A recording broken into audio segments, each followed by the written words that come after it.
源暴涨。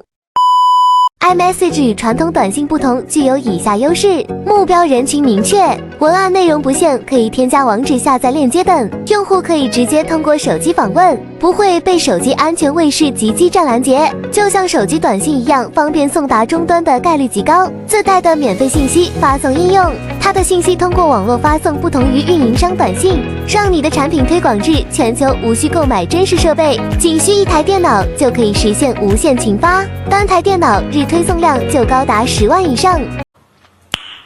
Nice。